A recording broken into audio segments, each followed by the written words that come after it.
अस्सलामुअलैकुम, welcome back to my YouTube channel. आज मैं बनाने जा रही हूँ अनियन जूस। बालों के लिए जो प्याज है उसके बेशुमार फ़वाइद हैं।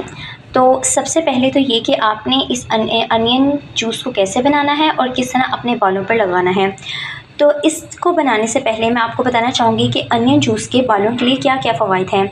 अनियन यानी कि प्याज के अंदर होता है सल्फ़र, जो कि हमारे हेयर के अंदर जो केराटिन है उसे रिबिल्ड करने में मदद देता है। इसके अलावा जो प्याज का रस है उसके अंदर कुदरती तौर पर एंटीबैक्टीरियल, एंटी फंगल खसूसियत होती हैं और ये डैंड्रफ को कम करता है। इसके अलावा हमारे स्कैल्प में जो इरिटेशन होती है उसे सूद करता है और इन्फेक्शन से बचाता है, जो कि हेयर फॉल का और हेयर लॉस का बायस बनते हैं और जो कि ग्रोथ को भी स्लो डाउन कर देते हैं। तो इससे क्या होगा कि जो डैंड्रफ होगी वो भी रिड्यूस हो जाएगी, ठीक है।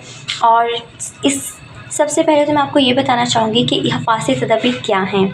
जब भी आपने अनियन का जूस यानी कि प्याज का रस लगाना है अपने बालों पर, तो सबसे पहले आपने पैच टेस्ट करना है। पैच टेस्ट मीन्स डैट आपने अपने कान के पीछे थोड़ा सा अनियन जूस लगाना है, ये देखने के लिए कि ये कहीं ख़ारिश तो नहीं हो रही मुझे, क्योंकि आपने डायरेक्टली अपने बालों पर नहीं लगाना। अगर आप डायरेक्टली लगाएंगे तो हो सकता है कि आपकी स्कैल्प सेंसिटिव हो और आपको इरिटेशन और ईचिंग स्टार्ट हो जाए। इस वजह से आपने हमेशा पैच टेस्ट करना है।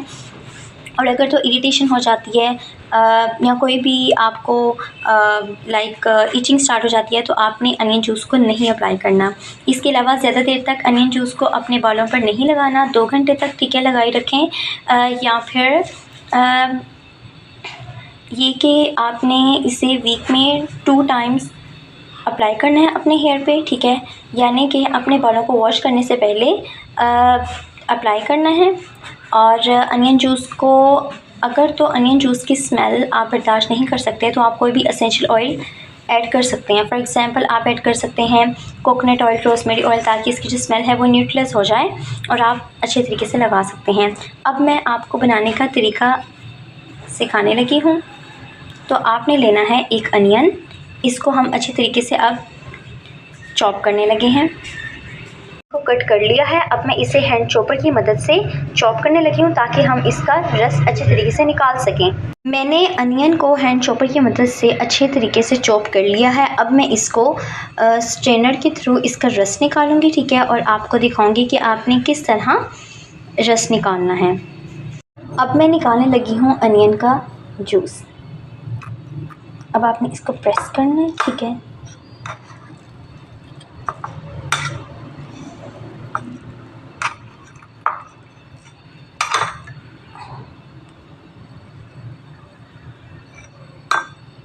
अब आप देख सकते हैं कि कितना जूस निकला है। मुझे जितना चाहिए मैंने उतना ही लिया है। आप लार्ज साइज़ का अनियन भी ले सकते हैं, ठीक है। और अब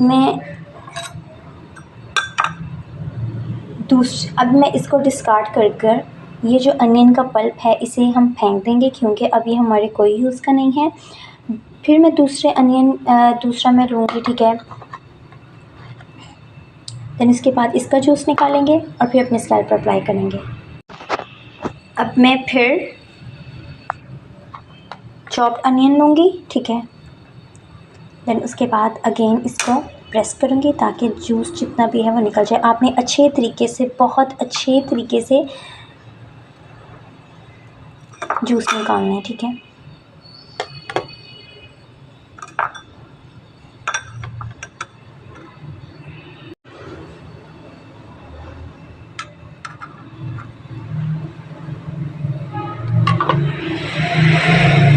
सकते हैं कि ये अनियन जूस निकला है। अब मैं इसे अपनी स्कैल्प में अप्लाई करूँगी, ठीक है। और मेक श्योर डैट कि अपने बालों पर लगाने से पहले पैच टेस्ट कर लें। ये ना हो कि इसको लगाने से आपको कहीं जलन या फिर ख़ारिश होना स्टार्ट हो जाए। अगर ये चीज़ें होती हैं तो आप प्लीज़ अपने बालों को जल्दी से धोएं जाकर और इसको मत लगाएं, ठीक है। हमेशा पैच टेस्ट करें फिर अनियन जूस को लगाएं।